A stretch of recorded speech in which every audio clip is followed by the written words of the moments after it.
Hello, everyone, and welcome to the Anti-Think Tank Podcast, Episode 2, the second episode of the reboot. I'm one of the hosts, Justin, and we have Connor, and we have Ryan. Hello there. There you go. I was about to say. Hello, everybody. How are y'all doing? There's Ryan. All right, so unfortunately, fellas, as you've all have noticed, Ian's not here with us for the first episode, and it's because we bullied him so hard that he did commit suicide. And bullying's not cool, and we learned the error of our ways. And when before he took his life tragically, he did send me his note to read aloud on the podcast. Let me see here. I'm leaving you and taking the baby with me. I don't know. That's a totally unrelated issue. Here we go. Oh yeah, Ian said, "Fuck you guys, lol. I'll see you in hell."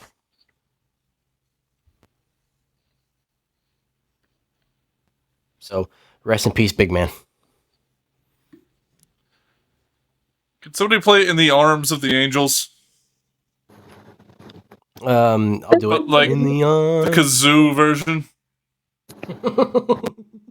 I didn't actually get to hear the note because I lagged out for 15 seconds. Oh, god damn it. Ian's note, all it said was, so long fuckers, see you in hell, lol. That's what it was. He will be in hell, I can guarantee that. We've heard far too many stories to Exactly. ever believe otherwise. So yeah, rest in peace, big man. Listen to Bloodskill, not the Bloodsworth Collective. Listen to Bloodskill, and yeah, you're welcome. He's gonna fucking kill me for saying that.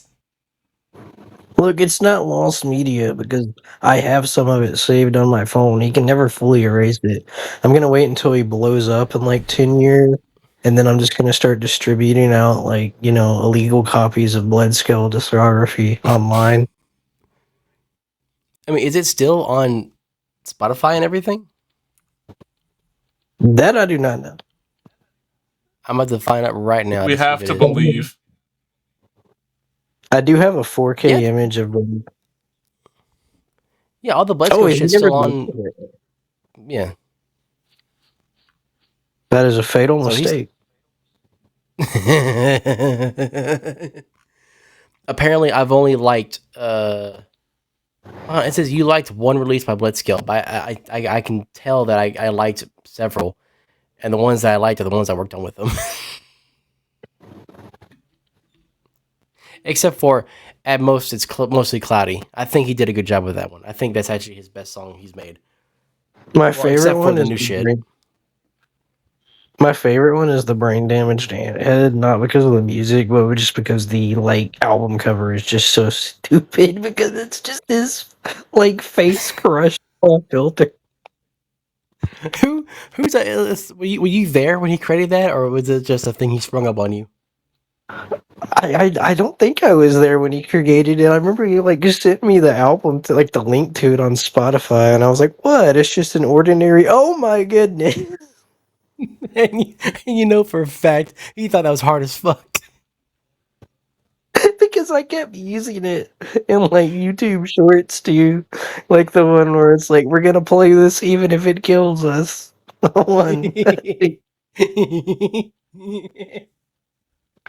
I wish that one short you made for the YouTube channel, where it's the girl smashing the TV, saying this is the monster, this is what we do to the creature or whatever, right? I wish you had done that instead of God Knob.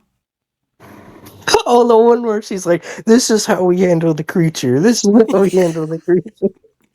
Yes, I wish you would have done the Brain Damage and instead of God Knob. I would like to point out that. I'm sorry, go ahead. I would like to point out our most viewed short is actually just the one where Ryan shoots Ian point blank in the back with a pellet gun. Is it really? I don't know why the meta for YouTube Shorts is the way that it is for us. Because the title I put is like police when you jaywalk, and then it's just Ryan going, "Stop resisting, stop resisting." I'm about to pull up here real quick to see if that is the case. Yeah, I thought there for a while there it had something to do with shit on Ian. I know that for sure. It's kind of Uh, alternating between that and the Ryan in the chicken suit running towards the camera, I believe. yeah, Ryan the Chicken Suit is 28,000 views. It's the most watched, and then the second one is "It's Not a Real Gun." Relax, YouTube. Police when you jaywalk. 27K. You know what's so And stupid, right? Is the Ryan chicken suit one? I accidentally uploaded it to my personal YouTube channel first that has like no subscribers, and it got like 33K on there. And then when I yeah, it uploaded it popped. to I think it got less, and I'm like, well, how? Why? It popped the fuck up. I think, like, I know at one point we had discussed the idea that YouTube is probably nerfing us right now, and I can kind of see it genuinely, but at the same time, like, I kind of expected it because of the shit we upload. What Like, we what crossed really the line a little bit. confuses me, I think we haven't gone far enough. The What really confuses me is like the short meadow of like making fun of Blood Skull and how everyone was agreeing with it when I know for a fact none of them have ever fucking listened to it. I know, I fucking know. Unless they saw the short, listened to the music, and then came back. One of my favorites is the I want to buy this. Great, we'll throw in this for free. I don't want it. I don't want it. It's It's just a blank kill out. that is the third most viewed short on the channel, Yeah, and I right don't behind. understand it. I don't either. Like almost everything is shitting on Ian, and it's like top tier shit. Like I'll post like I post that like very highly edited like Linkin Park edit where it's just like all the different stuff going on the screen. That gets 1,000, and then it's me making fun of Ian's album and it gets 30K, and I'm like, that's not fair. I know. Like I think a lot of shorts we posted were pretty fucking hilarious, and they don't get the views that they should, or that that I disagree with the algorithm at points. Then again, you have Ian uploading shit where he's making noodles. I mean, cool, I guess. I remember when I had to talk to him because he started uploading like the little samples from Fuzzlust, and I'm like, Ian, you're going to get us tagged as a music video channel, and it's going to like nerf our shorts. No, what's worse than that? So I do self promotion sometimes for my projects, just as a little shit post, and I don't go all the way with it. I stop to a certain point. But there's like two full shorts on our channel where Ian is just flat out advertising Blitzkill. I know, and I'm like, Ian, like it's going to get us like classified as a music channel. Like, stop. It's like it's not even him playing any music. He's just like, "Hey guys, Ian here." Hey guys, Ian here. Fuzzlust is live. If you subscribe right now, I'll send you a deluxe edition with my signature and a footprint on it with mac and cheese. Mac and cheese merchandise.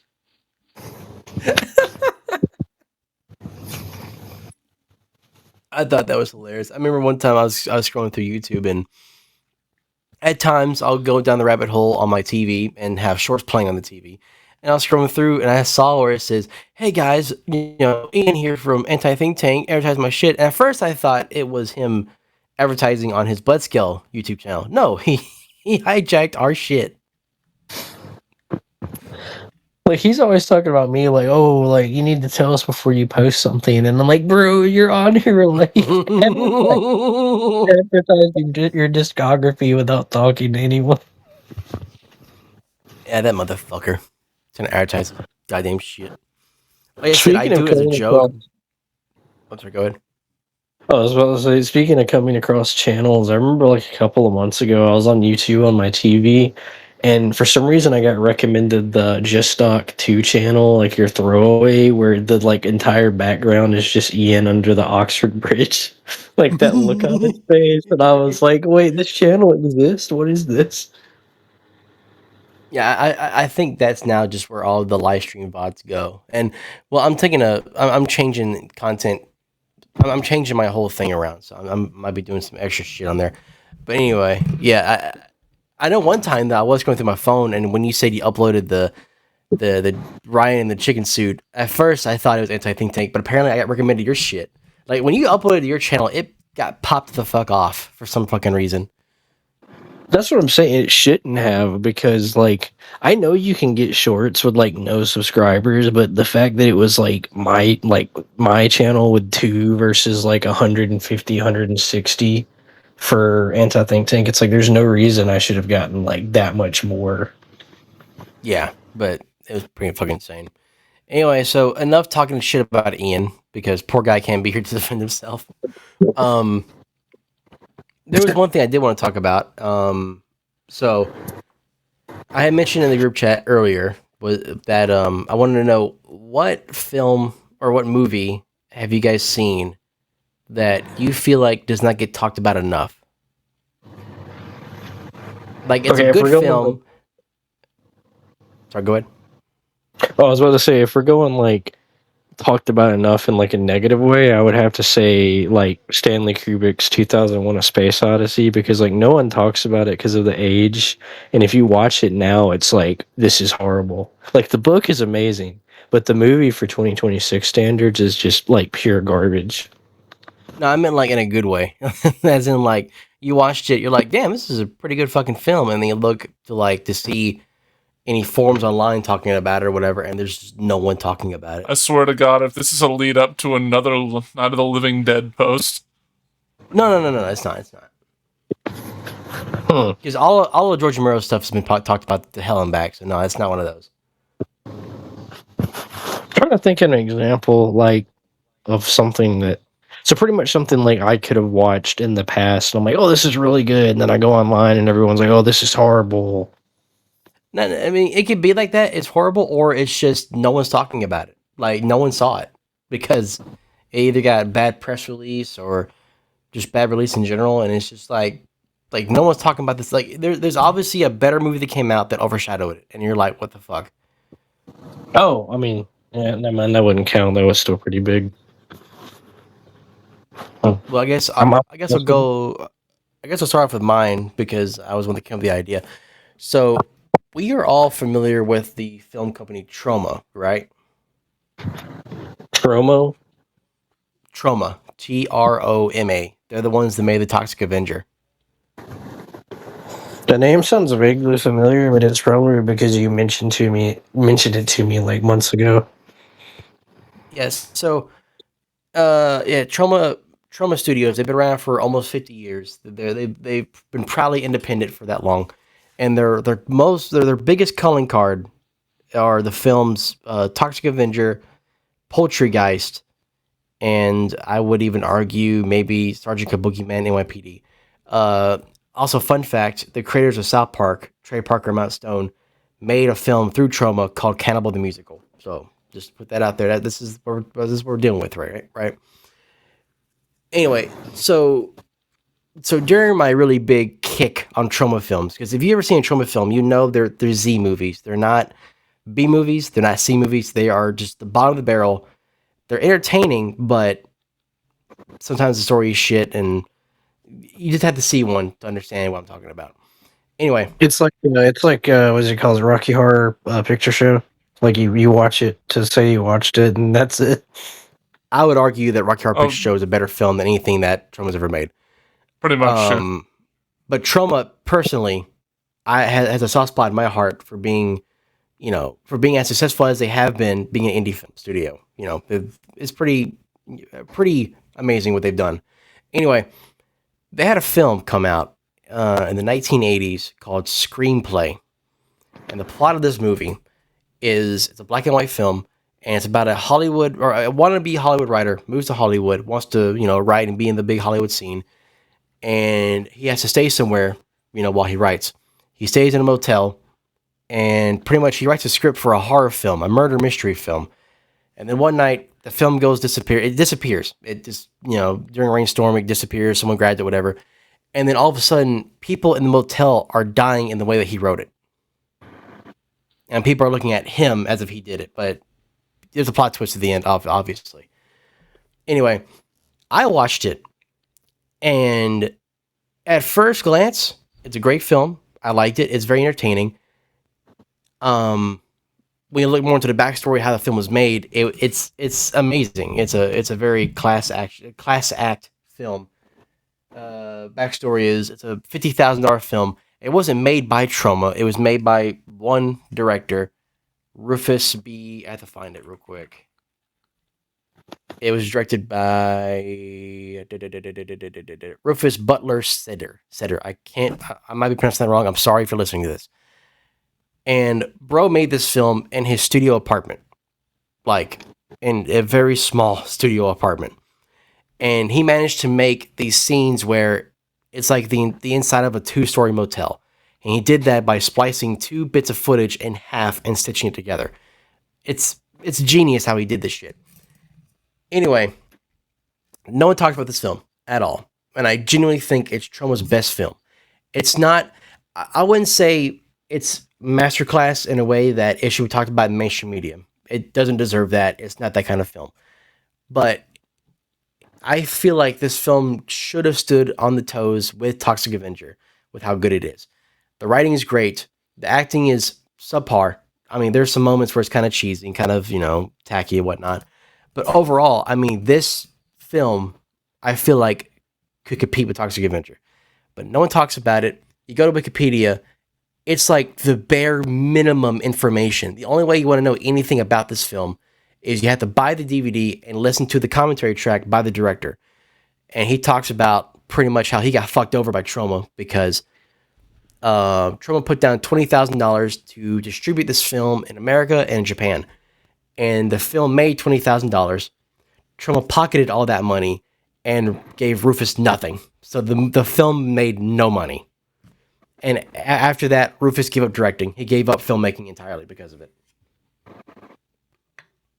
So, and it does have a slight cult following, and I mean slight cult following. I mean, there's barely any forums talking about it, and I think it is shameful that we're talking and giving all this praise to Toxic Avenger and Sergeant Kabuki Man NYPD and Cannibal the Musical, but no one talks about screenplay. So, at some point, I feel like we should watch it as a group, and then I want to see your guys' opinion on the film. I think you guys would actually enjoy it. Is it one of those weird movies where like it's not public domain, but like it's like there's no like license holder to it, so like copyright pretty much doesn't exist on it? Oh no, copyright does exist. Troma Entertainment owns the copyright for it. So pretty much, Troma bought the film and distributed for $20,000. And how distribution works is that if the money makes over that amount of money, then they take the money and they give it to the filmmaker. And evidently, from what I've remember from the commentary track, Rufus said that Troma made their money off of it, and he got jack shit for it. I mean, that's not really them screwing him over. That's just the movie didn't make enough, right? Like, if it made 20K and they did 20K distributing, then he wouldn't have got any profit anyways, right? I guess that's a point, but still, I don't know. I feel bad for him because poor guy. He even said in the commentary track that this is his last movie. He'll never make another one, and this is the reason why. How did like okay? I get that it was the 80s, so $20,000 was worth more, but like, how is that enough to distribute it across the U.S. and Japan? Like, Troma had deals. Let's go with that. so does distribution count like sending it to each individual store and making copies of the disc, or like? No. So distribution back then just meant theaters. That's what they were talking about was the $20,000 was to get into theaters. Oh yeah, never mind. Disc wouldn't have even been a yeah. Never mind. And so So at that the point, disc. in 2005, they finally released it on DVD. Which, by the way, I still feel like Troma themselves kind of shit on this movie because on the DVD copy that I own, which was released in 2005, it opens up with a pre-made like video of Lloyd Kaufman and another employee of Troma, where they would talk about the film by saying, "All right, you're about to watch," and they covered their mouths, and then someone would voice over the name screenplay. Like they didn't give enough of a fuck to say the name. That just feels like a standard Troma thing, to be honest. But it pisses me off because I feel like the film deserved better. It deserved more recognition, and like I said, I think it stands amongst the top trauma films. It doesn't go any poor past that. It stays in the trauma domain, but it should go. It should be mentioned in the top trauma movies, but it never is. You're like, it's garbage, but it's not hot garbage, basically. I'm going to say this: it's not even garbage. It's just it's not a massive. It's not a B movie. Like you can tell that there's workarounds and shortcuts they did in order to do what they did. Like I said, to manipulate, to give you the idea of a two-story motel, right? Because he couldn't find one, I guess, so he decided to film the top layer first and then film the bottom layer, and literally take the film, cut both those in half, and then stitch it together. And you can tell it was stitched together. You can tell that's what the attempt was. It's not perfect, but I still like give props to what he did, to what he accomplished, what money he had. Like he did a So lot with that film. what would you do if, like, Troma, like 5 years from now, they just decide to like remake the movie with like a proper budget and like modern technology? I'd watch it, and and if they did it right, I'd love it. And I mean, do it right. I mean, like, as in, like, what was it? Legendary Pictures. They picked up the Toxic Avenger license to make the Toxic Avenger remake. And I haven't seen it all yet, but the clips I've seen, it's fucking fantastic. Even though the lead is played by Peter Dinklage. Didn't you say the distribution rights on that's weird and it came out late, or like it's impossible to get a physical copy on it right now? Or was that a different one? So that's that's a different one. But there was weird things with that. So how that film was produced, or how it was distributed, they went through the film festival circuit first, which is where most of your films go anyway. And pretty much they did that in order to find someone who could distribute this film in theaters. Unfortunately, no one wanted a trauma film. At its heart, it's a trauma film, even though it was produced by Legendary Pictures, which, by the way, same people who made Godzilla, the American ones. Yeah, they did Godzilla, and I'm pretty sure they did Lord of the Rings, didn't they?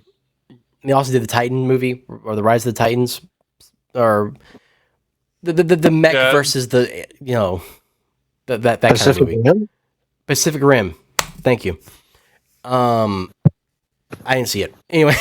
So anyway, how that worked out was they finally went through all this like hoops to find a distributor, and I guess the only one they could find did a physical release. So as of right now, you could probably still go to Walmart and find a copy. That's where I found my copy at, was from Walmart.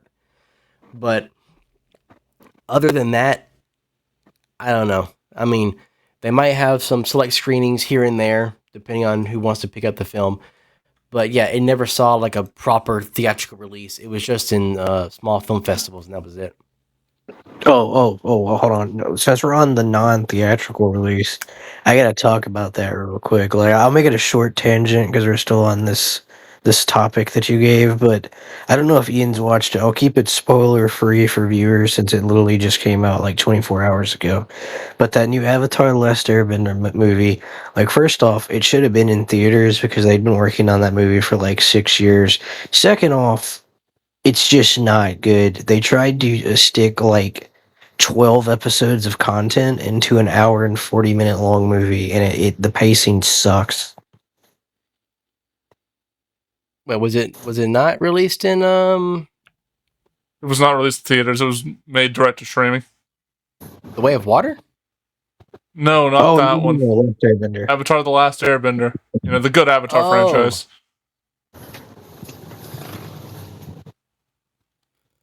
Pretty much what happened, and the reason I remember this is so, like, right after I graduated high school, I went to Destin with Ian, and I was hanging out with him, his sister, and her boyfriend on the beach, and we somehow got talking about Avatar, and this was, like, keep in mind, 2020, so this was a little over 6 years ago, and her boyfriend's like, oh, they announced that they're in production for, like, a movie set after the series, or they're in like the early to mid 20s, and he was like, yeah, it's probably going to come out like, I don't know, 2021, like early 2022, and it just like kept getting delayed and making excuses about it. And then they were like, "Oh, it's going to come out on Paramount Plus in October 2026." And then like back in March, some guy in like Indonesia or Thailand or something somehow got the movie. Like he somehow got it, like leaked it, and it like got all over the internet like months before it was supposed to come out. So like multiple people saw it online, like pirated before it was officially released. So then Nickelodeon just went, okay, so we're just going to go ahead and release it on Paramount Plus in July instead of October. And I'm like, well, if you could do that in the first place, why did you have an October release date? And second off, like, why not just put it into theaters? Like, it's an Avatar movie, and two, you've been working on it for 6 years. Like, where's the why not just release it? So the problem with theaters again is you got to find a distributor for that. Now, if it's Paramount Plus, I don't know why they couldn't find Paramount to distribute it because, you know. But They I probably guarantee at some point, what's that? I was about to say, it's, I mean, even outside of Paramount, I mean, it's Nickelodeon. You know, Nickelodeon was able to do, you know, like multiple SpongeBob movies in theaters, the Jimmy Neutron movie. But at the same time, though, they need the written. They need. So Nickelodeon has a partnership with Paramount, the exact same way how MTV has a thing with Paramount. They're all under the Paramount umbrella. So I guarantee it would have hit theaters, but I guarantee it was Paramount that told, that this movie has to be on the streaming service and it's exclusive to that. Because realistically, I hate to say this, but we're moving into a new era where it's just streaming, right? And a lot of streaming services want their own exclusive shit. Now, this comes down to, you said the Avatar movie was shit, right? Like, it wasn't bad in the sense of like bad animation or plot, but it was pretty much just they tried to put like 12 episodes of content into an hour 40-minute movie. And also they like they did a bunch of gags from the show, like the My Cabbages guy just randomly shows up like 3 times, or like Toph makes like the "I'm the greatest metal bender in the world" joke like 5 times in the movie, and we're like, okay, we get it. Like, you could very clearly tell that the movie was made by a bunch of millennials who grew up on Avatar, and like when they ran out of ideas, they just kept recycling like old jokes from the show. I'm gonna say if it was that lackluster, it's possible that Paramount knew how lackluster it was, and they wasn't gonna bother with a theatrical release and do just strictly Paramount Plus. It's possible. However, though, I looked it up on the Googles here and whatnot, and apparently it's doing very favorably online. IMDb has it as an 8.1 out of 10. Fandango has it at 96%, and Prime Video has it at 8.1/10. Now, is that critic score or viewer score? Because we know, like with Rotten Tomato and stuff, there's kind of a divide with that. Let me go to the actual website that I trust the most, which is Rotten Tomatoes. So Rotten Tomatoes, so the tomato meter is the critic score, and the popcorn meter is the audience score. Tomato meter, it has an 86%. That's pretty good. And the popcorn meter is 96%. So overall, it's still doing really good. I genuinely don't understand it. I don't know if this is people that didn't grow up with the show that are like viewing it differently, but like I said, it's not that like the plot's bad or anything. Like, the animation's good, like the plot is interesting. I'll leave it at that. They kind of like retcon some things, and you can tell that they're having to tread carefully to make sure that it doesn't like contradict like lore and Korra. But it's just there were some questionable approaches in that movie. I will say this: I'm reading some of the critic reviews, and George Rubio says that while not reaching the heights of the amazing show, it is still a lovely, fun return to the characters and their incomparable dynamics. So everybody's saying it's not as good as the show, but it is good. I mean, I agree with that, but if it's like not as good as the show, why is it getting a 96%? Well, let's look at the show, see how that does. The way Rotten Tomatoes does it is like generally, if someone gives like above, I think it's 3 or higher, it goes to a positive on the like popcorn meter, and below it goes to a negative. And so, like, so long as it's averaging a 3, it will increase in percentage. To give you an exact number here, Connor, on Rotten Tomatoes, the critic score is 100% for the TV show. That That does kind not of fits in with. So what now? I said that does not surprise me. So that's what the critics are saying is it's not as good as the show. However, it is still a fun. Here's what I think is going on, right? Like, I never watched the show growing up, unfortunately, and well, I saw like a couple episodes on Nickelodeon back when it was out. Unfortunately, though, my first really big involvement into the show, into the whole franchise, unfortunately, was the M. Last Night Shyamalan. Airbender. Yeah, the M. Night Shyamalan Last Airbender live action film, and I thought at best it was decent. Like, it was something that they teased the sequel to, and I was not excited for a sequel. Oh no, It was hot dog teased. shit.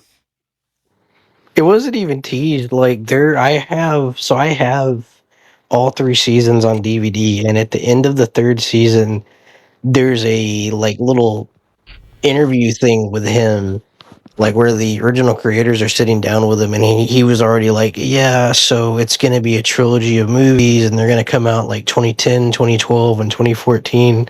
So it wasn't even like a OTs, like we might get a second one. Like he was like already fully committed to like a full-on trilogy before the first one even came out. And then it fucking flopped. I will give credit though to The Last Airbender from M. Night Shyamalan. It was a lot better than the Dragon Ball live action movie we ever got. Okay. Yeah, we're not even going to touch that one. Yeah, we're gonna talk the hard garbage. But I will give that So- one bit of plus to that. But anyway, moving on. So, about the original question, I actually have like 4 separate films that I think have just kind of gone to the wayside and don't really get talked about. They're all horror movies. I'm a huge horror fan, and so those are kind of like my genre. So, let me know if you've heard of any of them, and what you've heard about them if you have heard anything about them. All right. Because some of these, like, they kind of like were popular for a bit, and then they just completely died off. So the first one is going to be The Woman in Black.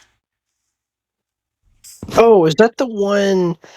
Wait a minute. I haven't fully saw it, but is that the one where it's like that mom? It's like a single mom, and she's living out in the country, and there's just like a random like woman in like a black dress and like face covering that just sits in her like yard all day.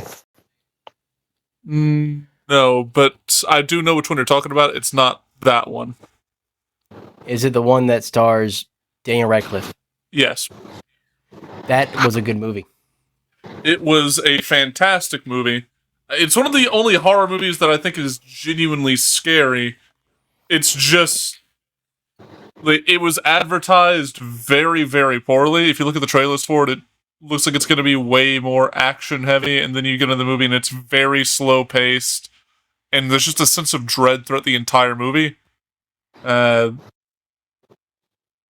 But I haven't really heard many people giving it its credit in like 10 years or so. It came out in 2012.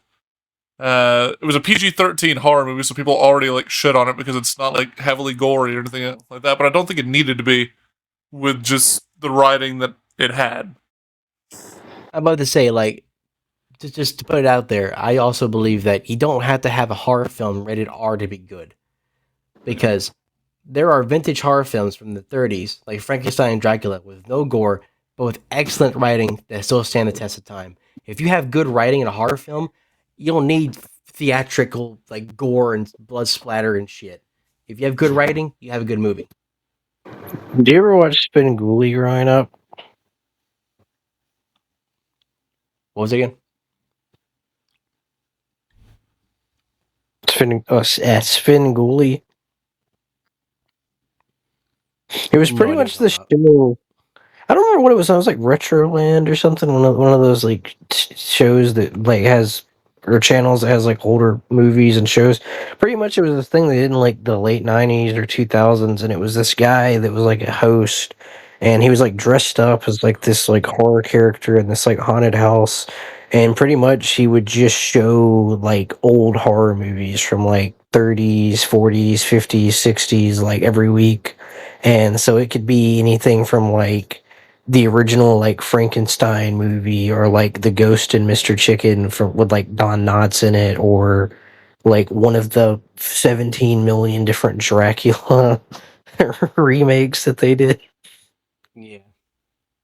Right.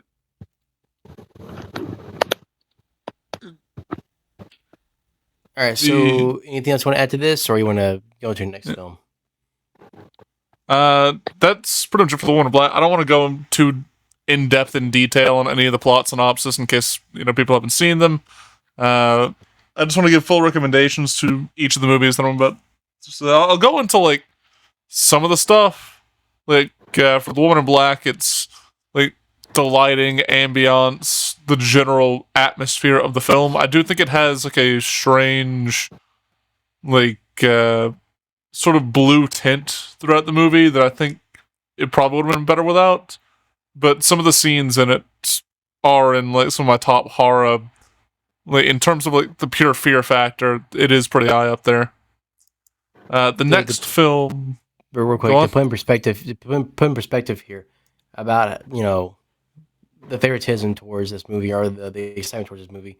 The Guardian had a article for this film, and it literally is captioned as, "Why did Britain's scariest horror film disappear?" So obviously, The Guardian also really likes this film too. it's a terrifying movie. If you're an adult and not just after like a cheesy slasher, not to say that adults can't like cheesy slashers. I'm saying is that it is not like surface level. Oh, this person's going to like come at me with a fucking chainsaw.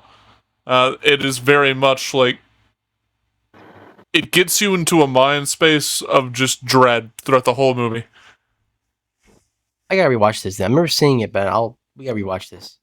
I'm taking notes too of all the films we bring up so that we can watch them and then come back later and talk about them. All right. The second film is Oculus. It is Mike Flanagan. He's probably my favorite horror director at this point. He does very character-focused pieces, and Oculus is no exception to that. It follows a single family, really. As we start in the present day and we keep doing flashbacks into the past as they attempt, the sister and her brother, mainly the sister, attempts to prove the existence of the paranormal using a haunted mirror that was in their house as a child. The premise sounds familiar, but I don't remember seeing this movie. It got talked about a decent amount on release, but it didn't do too well. He didn't really find massive success until The Haunting of Hill House, which I'm not going to include in this because it's A, a TV series, and B, widely praised. But Oculus was his first actual like film outside of, I think he did Gerald's Game as well. But Oculus was his first like big foray into horror, and once again, like it is immaculate in the way that it goes about its horror setup.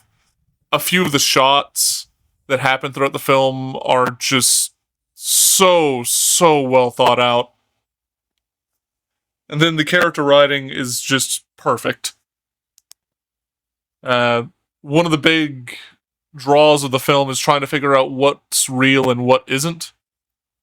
And so as you're watching through, it's pretty much like up to you as to what is actually occurring and what isn't through a decent portion of the film.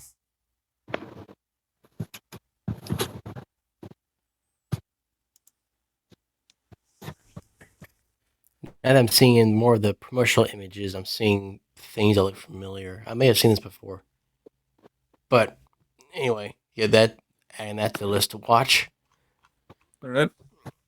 All right, what's next? The Taking of Deborah Logan. Taken. Liam Neeson? Oh my god. Kill your set. I have a very particular set of skills. Please be rope tying. I have not. I haven't seen this one either. Straight up, I've never seen this one. What makes this better? What makes this great? So the last two are found footage films. The Taking Deborah Logan is probably my favorite found footage film, just of all time, or at least that I've seen so far. It is. What, so you don't mean Diary of the Dead ain't up there? When you say found footage, you mean like Blair Witch Project, where it's like they find like camera footage? Yeah. Okay. I think Blair Witch and like Paranormal Activity like push the genre, but I think The Taking of Deborah Logan does it in a way that I haven't really seen before or since. And it's such a slow burn that I know why it has a 50% popcorn meter on Rotten Tomatoes. I can see why, because if you're not going into it like expecting the slow burn, it can feel like it drags at times. But every little reveal that happens just culminates so well by the end of the movie. And I think that it uses the found footage style better than anything else I've seen.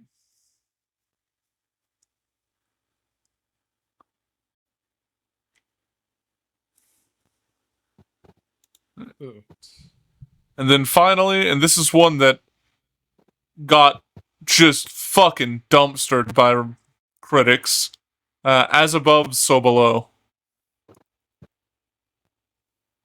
I've heard the name of that one, but I haven't watched it. I have never seen this thing, but the promotional material looks interesting, but it is a found footage film that was shot entirely in the Paris catacombs.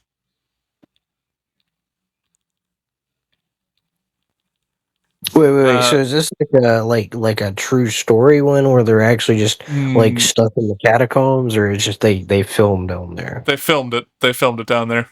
It is a paranormal movie. The concept, the title of the movie is As Above, So Below. They are searching for, like, basically, if I'm not, I don't want to give away too many plot details, but the basic thing is that they start the movie trying to find like archaeological sites. They decide to go into the Paris catacombs to search for like a specific thing, and they end up accidentally trapping themselves basically in hell.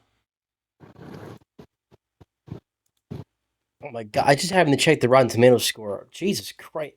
Critics gave it a 30%. Yeah, it is.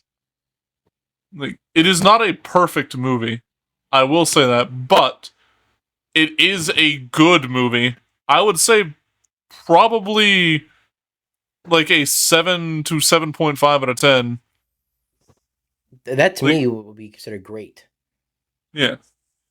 Because to how I see it is 5 is mediocre, like run of the mill. Yeah, 5 is 6 is 6 is good. 7 is great. 8 is amazing. 9 and 10 are spectacular, but 10's perfect. Like, for the movies that I've listed so far, I would probably give like The Woman in Black an 8, Oculus a 9, Deborah Logan a 9, As Above, So Below like a 7. But the 7 you give it, it's a great movie, but you think that people just shit on it way too much. Yeah. Like, it has a 42% popcorn meter with 10,000 plus ratings. Like, it's once again a situation where like advertisers that the marketing team did not do this film any good trying to market it in a way that it just isn't. Like, a lot of people didn't even know that it was a found footage film when they were going into it. Oh, that shit.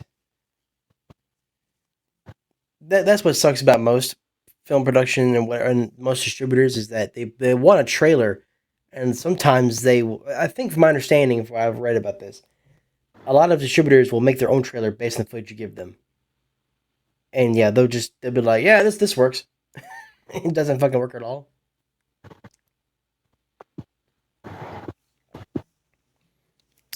Yeah, so yeah, poor film got fucked over by dickheads that didn't know how to advertise. So you can't give anything about this. Does it spoil that much if he gives anything about it? So the like I said, the most I can give is they're going into the catacombs of Paris. Which do you know anything about them or no? No. So the Parisian catacombs is the largest, if I'm not mistaken, it is the largest tomb in the world. It is where the entire city of Paris, for like, it is a massive like maze underground, constructed mostly out of the bones of more than 6 million people. Damn. It No, was 6 million.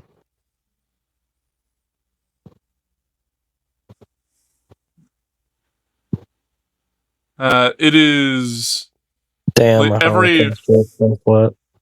yeah, just had to dodge out of the way of that one.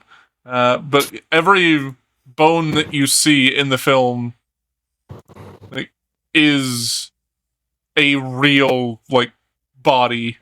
They are in the Paris catacombs. They had to like bring a guide in with them, as well as have like lines and such placed behind them, make sure they didn't get lost down there, because there have been people that go searching through the Paris catacombs, get lost, and died.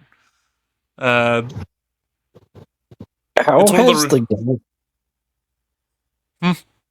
how has the government like not like regulated the crap out of the catacombs like at this point? Because I mean, They have, but there's a lot of entrances to it. It's one of those situations where it goes like the length of the Paris catacombs is genuinely like the entire city is above it, and so there's tons and tons of little entrance ways and such to get into it.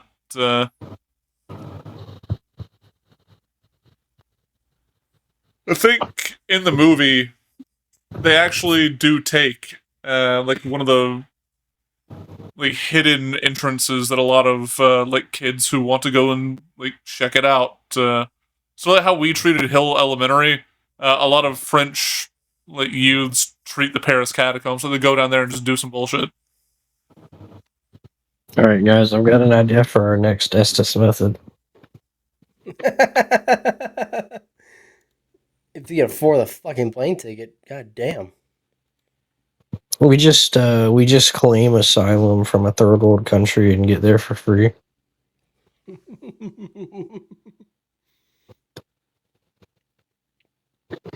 So Connor, was there any films in particular you wanted to bring up? Well, was Ryan done? Because I kind of interrupted him. I wasn't sure if he was still like. Yeah, those are the 4 films that I think deserve way more of a shout out than they've at least gotten in modern times. I mean, I feel like I'm not as much of a cinephile as you two. Like, I don't think I've watched as many like movies compared to both of you. I don't think I have any that I like that are just like completely like forgotten or hated on. But I think there are a few like not to that scale, but like I remember like when the Babadook came out, I thought it was pretty good, and I don't think it's like fully forgotten. But it's like whenever like horror movies from like the 2010s get brought up, that is like almost never brought up. So the Babadook is pretty consistently brought up as like one of the best. It's just not. In recent years, it's kind of fallen to the wayside when compared to things like Hereditary. It may just be the people I'm talking to, but I just like outside of like Ian, like I just never hear anyone bring it up. Like they're always talking about like Insidious or like The Nun or like the Annabelle movies, but like I never like or even It's like the Chucky reboot. it definitely isn't as mainstream as a lot of the other ones, but I mean, it's referenced all the time in the horror fan base. The Babadook, it was the first like uh, at least it was like the Kickstarter to like the horror renaissance, where like the focus went to more on like the character writing, the acting, the plot points, instead of it just being like the cheesy parody type stuff that had been very dominant from like 2000 2010. Yeah, that Chucky reboot really helped out the whole entire horror genre because to put in Not the Chucky, perspective, not the Chucky reboot. The he was talking about the Babadook. Babadook. I'm sorry, yes, Babadook did that. My bad. I mean, Chucky reboot was so good, but Babadook did because before then, to put in perspective how where horror was as a genre, like we did have the Friday the 13th reboot, and that film just focused more on, like you said, the cheesy cliches, the blood and guts aspect, and nudity. Let me tell you something. I am fucking sick and tired of seeing horror films with nudity in it, especially when it's not necessary. Like in the Friday the 13th reboot. I think that is the worst film ever made. I'm sorry. And thankfully, with Babadook, moving forward in the horror genre, we haven't seen that. So, thank God.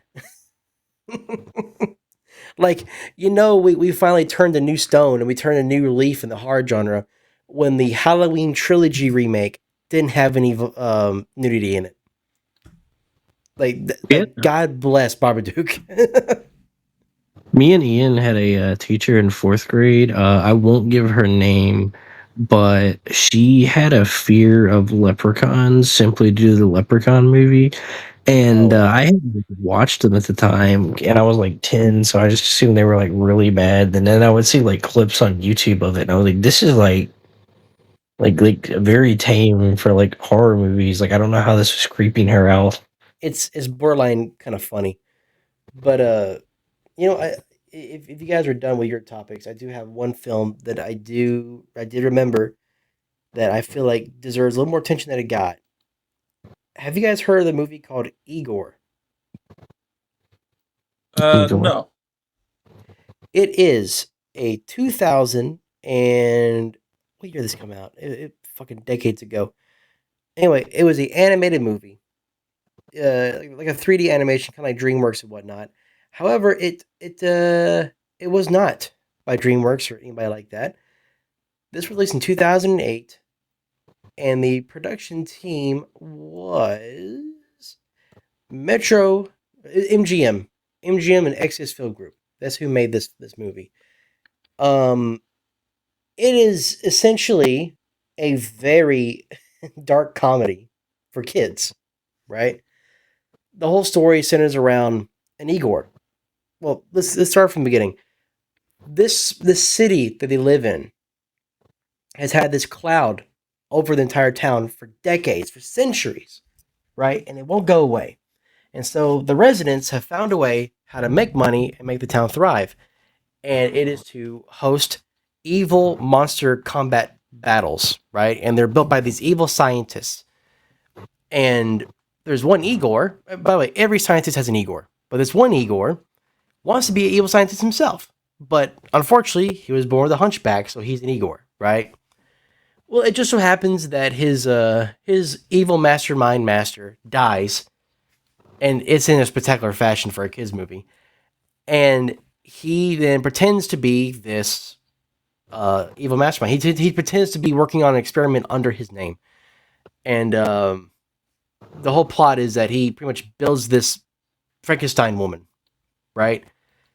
And it's pretty funny because there are lines where it's very dark, but it's hilarious. Like for instance, the monster he makes escapes, right? And they have no idea what she's doing, what she's capable of. And they manage to find her trail leading to a blind orphanage home, right? And and they're all screaming and they're all like crying, whatever. And Eeyore goes, "Oh my God, she's killing the blind orphans. I mean, which is great, but blind orphans." Like they want her to be this killing vicious machine, but you have to watch the movie because eventually she becomes a prima donna and becomes like a little.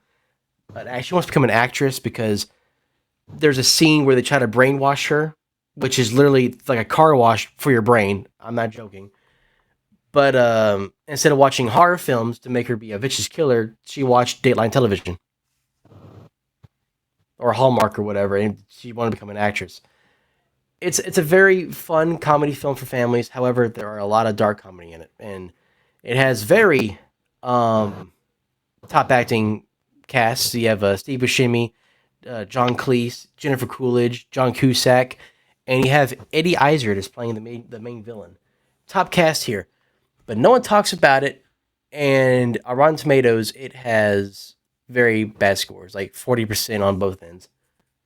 No one might talk about it, but if that's the movie I think it is, it gets memed to absolute oblivion. Is that the movie where the hunchback is playing basketball with regular people and he gets like wiped out?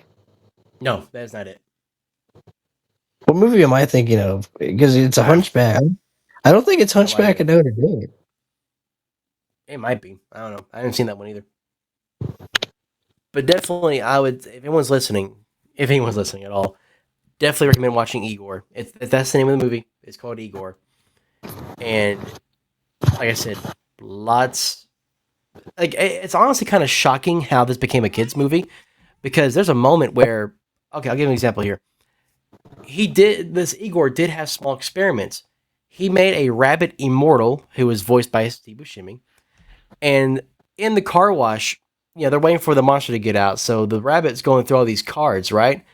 And it's like these like birthday cards or Mother's Day cards. He grabbed a Mother's Day card and it said, "Wish you were here." He opens it and it fucking blasts his head off, or not head off, but a hole in his head. You see the brain and everything, and it forms right back. Kids movie, by the way. They didn't have the Disney like or Nickelodeon filter to worry about. Nah, like MGM just said, "Listen, be funny with it, or just do what you want." And MGM was like, "All right, guys, good. This is a good one. I like this." And the I ending, do but actually there's a scene in the ending that I don't want to spoil, but it involves the blind kids, and it's hilarious because they're blind kids and they sing the song. I can see clear now. The rain is gone. yeah. Keep in mind, I can see clearly now. The rain is gone, and they're blind kids.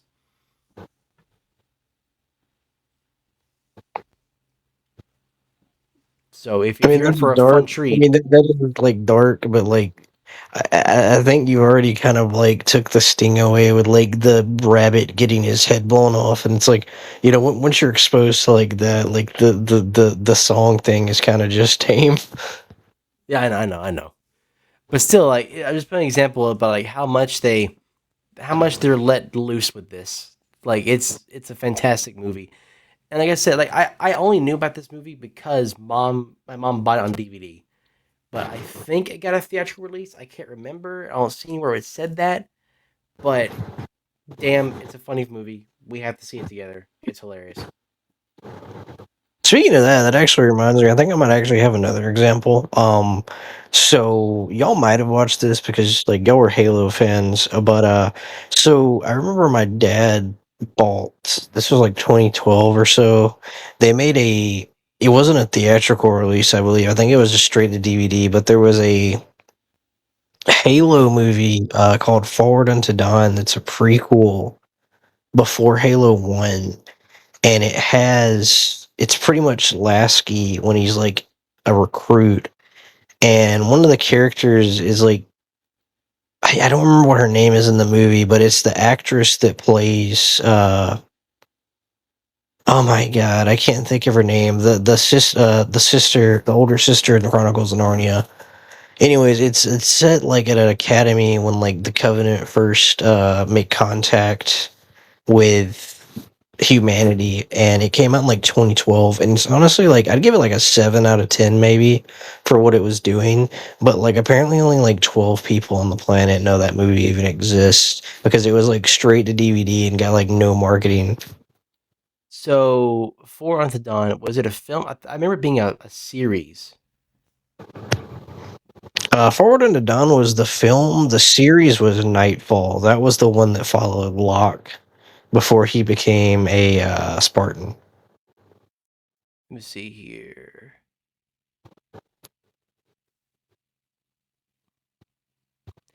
No, it was a series, Four Onto Dawn. It was 15-minute episodes and then released to a single film on DVD. That's okay. So Oh, okay. yeah, so reason why I know about this, I did see this, but I didn't see it on DVD. So where this originally was aired, right? It was aired on the Halo Waypoint channel. Are you guys familiar with that one? Yes, that is like you. The reason I hate that website, and the reason why is because whenever you're playing Master Chief Collection, if you hit a terminal in a mission, it will actually just send you to the Halo Waypoint website. Yeah. So I had the Xbox app back when the internet wasn't. I don't think they have Halo Waypoint anymore. It's been years since I've even delved in that shit. But back in the day, before Halo 4 came out, I was heavily studying Halo Waypoint to see what was coming out, what teases it had, and whatnot. And so they announced Four Unto Dawn as a series exclusively to Halo Waypoint. And I saw the whole thing. And yes, that shit was good. I really enjoyed it. But because of this release on Halo Waypoint, and then after Halo Waypoint went down, became a DVD movie, no one talks about it because no one ever. If you had to be a super Halo fan who was subscribed to Halo Waypoint to see it, pretty much. So is it like after the website went down, that's when they made it like as a DVD movie? According to Wikipedia, yes. So could we technically count it as a movie, like since it's combined together, or like how does that crap work? I'm willing to count it as a movie. I mean, at some point, it did become a film. So It's kind of like those like old Tartovsky Clone Wars animated. Like it was technically a miniseries, but they all combined together to make like two full movies. Peak, by the way. Ian still needs to watch that. yeah, we'll count that. We'll count that. It did say it says original release YouTube, but motherfucker, I know it wasn't on YouTube first. I know for a fact it was on Waypoint. Goddamn fucking Wikipedia need to change that shit. Listen, I was 13 years old once. I know the fuck I saw. Speaking of that, will you gentlemen be picking up Campaign Evolved after it comes out? No. No, Dang, not true Halo brothers. no. I think I don't specifically have. because I enjoy Halo. Like the leaks of what is going to be added already annoy me. Like they're adding content to it instead of just remastering it. And the stuff that they're adding like Girl Boss Squad that insults Chief the entire time. Wait, that's gonna be in the main campaign? I thought that was just like the prequel, like side mission campaign. It might be. I don't know. All I know is that I'm not getting it because how the fuck are you going to charge $49.99, maybe $59.99, depending on what store you buy it from, and it's just a campaign with 4-player co-op? No online verses or anything like that, which is what people generally get Halo for. Exactly. I mean, Like I I know don't the care. reason I don't care how advanced campaign evolved is. I don't care how like yeah they tried their best to include as much content and as much changes to it as they possibly could to make it a new game. But I'm sorry, but making it to where I can change my HUD orientation does not make me want to buy your game. I'm sorry, but I need more than one way to play. And no, theater mode does not count. I need some kind of forge or some kind of multiplayer with my friends. Not the co-op. I want like I would have been happy if they brought back like firefight for this. You know, like something other than just a fucking campaign. Blood Fucking Gulch in 2026. Like it all all they need to do to get Halo back to being like a dominant force is to like go back to like the arena style thing where you're not like picking a class like Call of Duty, and then like you can copy from competitors a little bit. I think having like a destructible environment in Halo would go fucking hard, like battlefield Oh yeah. style, like terrain and like building destruction. Like being able to just ram a warthog through a wall. Yeah, Like I know that it doesn't have multiplayer, but I have too much nostalgia for like Combat Evolved specifically because it was my first Halo game. So it's just like because I haven't played the campaign in like 6 years, and like I just like I might actually bite the bullet at some point and pick it up. See, personally, like my first introduction to Halo was Halo Reach, right? And by the way, phenomenal game. I still think it's the best in the series, next to Halo 2. But I guess my biggest gripe with this whole scenario is that they changed their entire name from 343 Industries to Halo Studios. Okay, that kind of makes sense.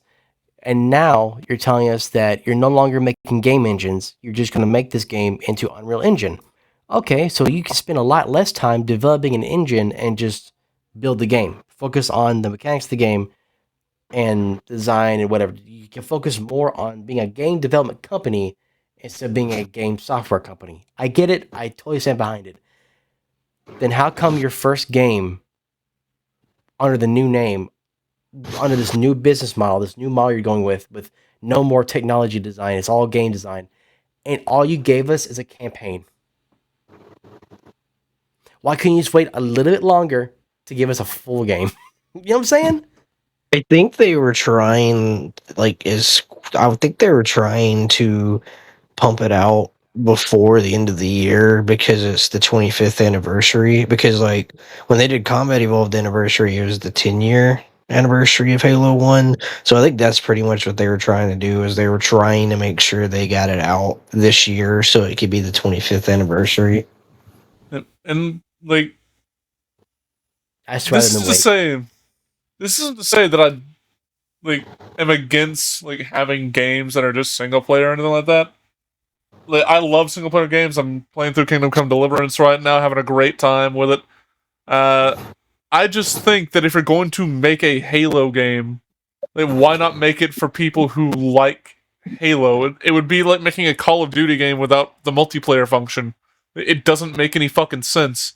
Just if you don't want to make a video game with a versus multiplayer mode, don't choose a franchise that is known pretty much entirely for one of two things. Either the campaign, which we got here, or what it's more known for, online versus modes.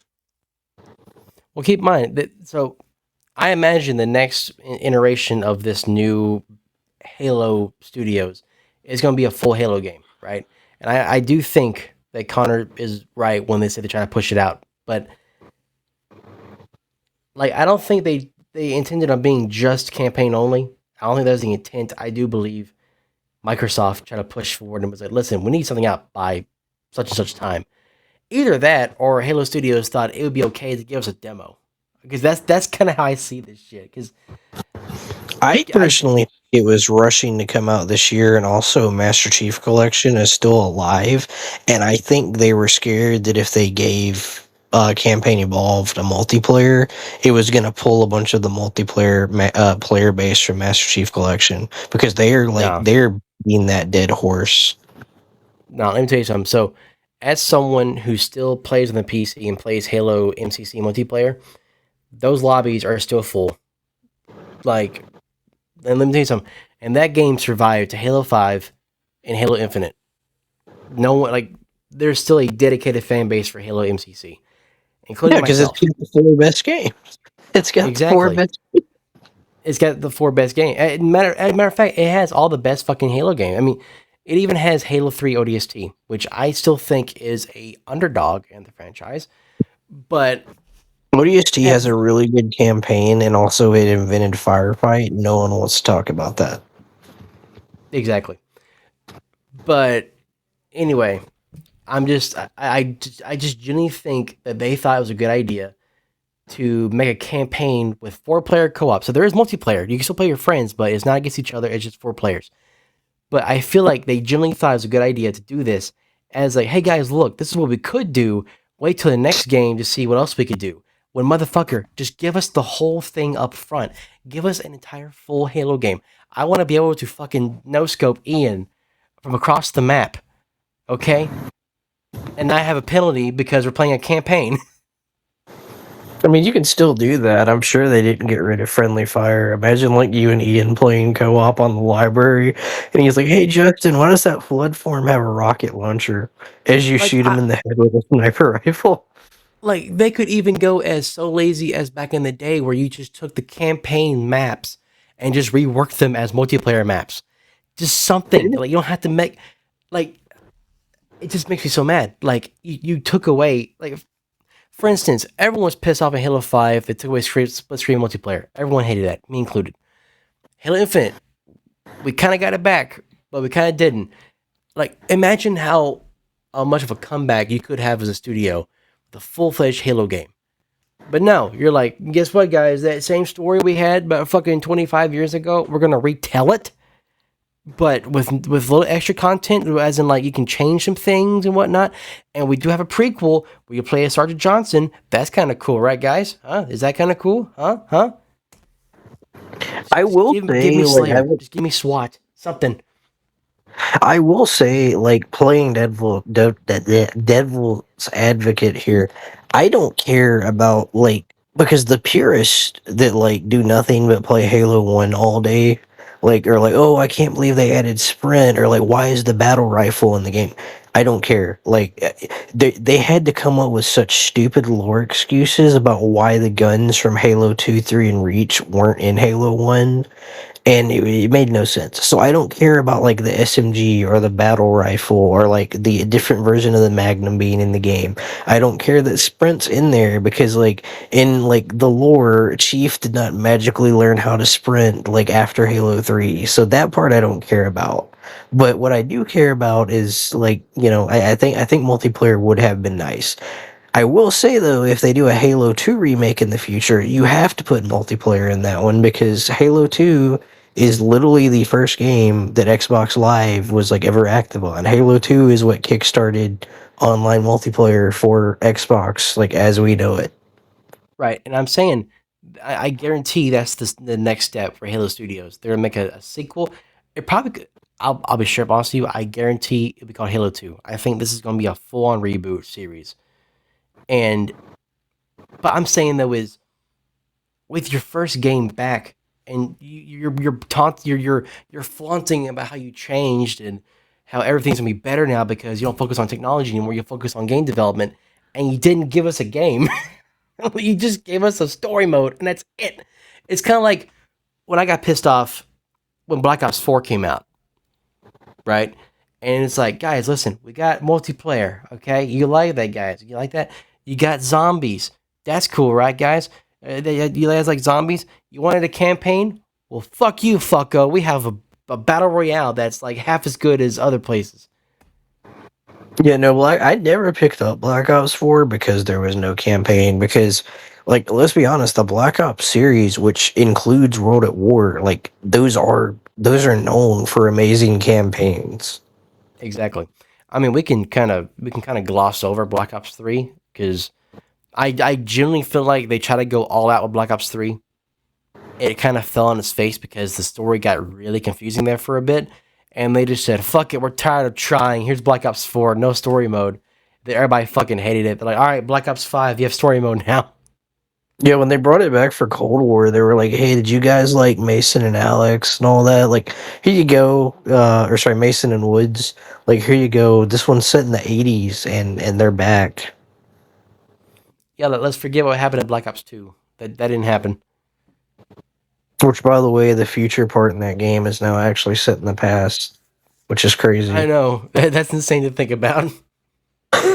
Because it starts in like April 2025, so like playing it now, and it's like, oh, it's the future, and the U.S. troops have like jetpacks and stuff, and I'm like, oh, cool, really, really. Like I get they tried to go far into the future just enough so that we can still have Mason and Woods still be part of the future bits. but I think their predictions with military gadgets got a little too far. When they were making it, they were like, "Oh, this is like 15 years in the future. It doesn't matter." And then 15 years passed, and like, "Oh, this aged horribly." Because It's that's the like thing. that. I'm pretty sure Black Ops 7 is set in modern day. So Black Ops 7 is a quote unquote modern military shooter, even though it's set like a year ahead of Black Ops 2's futuristic stuff. Exactly. Like I said, I think after Black Ops 2, they tried their best with Black Ops 3, and I think after that they just stopped giving a fuck. They're just like, all right, listen, a Cold War, yeah, and then they're like Black Ops 7. I thought You Cold want War was actually pretty good. Like it's set like I mean, it's set in the 80s, so it's like peak of the Cold War. So you deal with, a bunch of actual like historical events. You get to hang out with Ronald Reagan in the presidential office and all that. You know, pretty cool. But Gorbachev, tear down that wall. Gorbachev,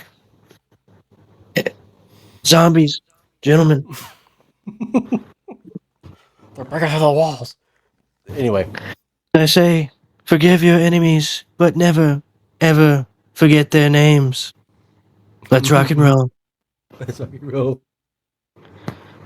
Imagine So a modern fives, and it's like Trump, George Bush, Obama, and Biden, and it's like sounds like someone's breaking in.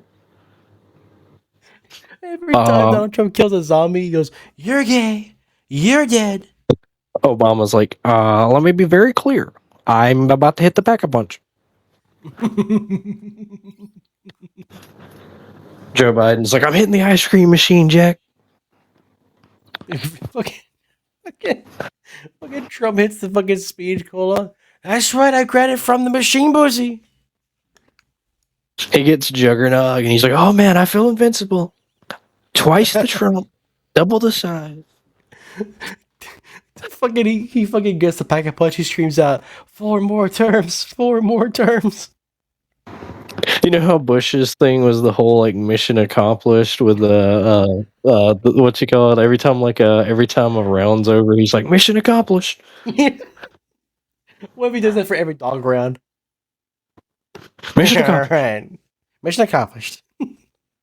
Now watch this drive. They should that game that around zombies game that zombie at game should around include like a 9 iron just for him. okay, at around 10, Trump just yelling, "Stop the count! Stop the count!" Obama, like you know how he had that thing when they got beat in the election, and he's like, "We took a shellacking." Like whenever he gets down, he's like, "I took a shellacking." Michelle, Bill revive me. Bill Clinton, I did not shoot the crawler. I did not have sexual relations with that crawler. I think someone should make a mod for this. Just take one of the current Black Ops zombies and just make that a mod. that would be the only time I would excuse the use of voice AI. Voice AI, I'm sure we could just get Trump in on this. Be like, sir, this will get you a third term. No, a fourth term because he thinks he Fourth won the term. 2020 election. Fucking You're batshit saying he crazy. didn't? You're saying he didn't, Justin? This man is like beating up zombies. He can have as many terms as he wants.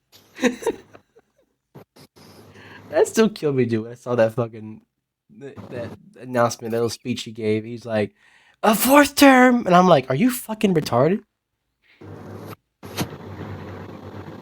I will say if I was gonna give not him, but if I was gonna give anyone multiple terms, just imagine a reality where freaking Bill Clinton has like 4 terms, right? We're like going into like the 2008 recessions, and he's like, my fellow Americans, I promise I did not have any relations with the recession. There's like conspiracy theories between Bill Clinton and fucking Putin. My fellow Americans, I promise I did not do anything sexual with that. But that man, that sexy Russian man. Have you saw the have you saw the people talking online about how there's a good chance in 10 years that Obama's going to be the only former living president alive because Bush, Clinton, Obama, and Biden are all like in their 80s, and Obama's like the only former president that's like under the age of like 81. It is very sad. Very sad. thought. Trump will just harvest his fucking life force or some shit. That'd be kind of funny. All right, we've been going for an hour and 20 minutes. I think we should end it here. Fair enough. You know, we're done in an hour and 20 minutes. Watch that hotel movie, but Justin wanted to yap about freaking anything else. Listen, y'all fuckers brought up Halo Combat Evolved, and I got into a rant. All right. My fellow Americans, we are going Good to luck be at your strong. job tomorrow, which you have to wake up in 5 hours and 25 minutes for. Listen, I get 4 hours of sleep a day. All right, I'll be all right.